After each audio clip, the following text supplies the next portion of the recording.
यौन शोषण के केस में फंसे फिल्म मेकर अनुराग कश्यप की मुश्किलें कम होने का नाम ही नहीं ले रही हैं।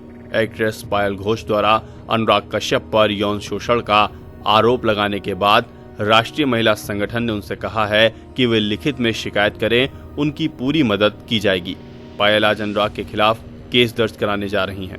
इस बीच दिल्ली से खबर आ रही है कि बीजेपी की सांसद और महाभारत सीरियल में द्रौपदी का किरदार निभा चुकी रूपा गांगुली अनुराग पर लगे आरोपों के खिलाफ संसद परिसर में धरने पर बैठ गई हैं। बीती रात लोकसभा की कार्यवाही करीब 1 बजे तक चली और इस मुद्दे पर जमकर बहस हुई। वहीं अब अभिनेत्री और सांसद रूपा गांगुली अनुराग कश्यप के खिलाफ संसद परिसर में धरना प्रदर्शन कर रही हैं। रूपा गांगुली की मांग है कि बॉलीवुड में बेटियों के साथ यौन उत्पीड़न के मामले सामने आ रहे हैं, उनकी जांच कर दोषियों को कड़ी से कड़ी सजा मिलनी चाहिए।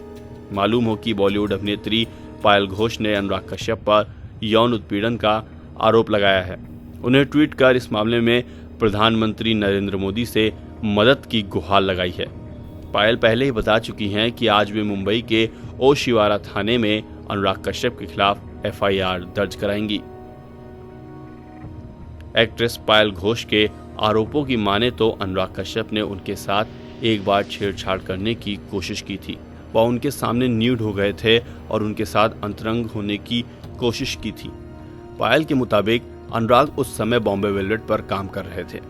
उसने यह भी कहा कि लड़कियां रणवीर कपूर के साथ सिर्फ एक फिल्म करने के लिए उसके साथ सोने के लिए तैयार थी।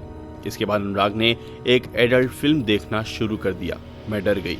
इसके बाद वो अचानक मेरे सामने न्यूड हो गया और मुझसे अपने कपड़े निकालने के लिए कहा। मैंने कहा, सर मैं कंफर्टेबल नहीं हूँ।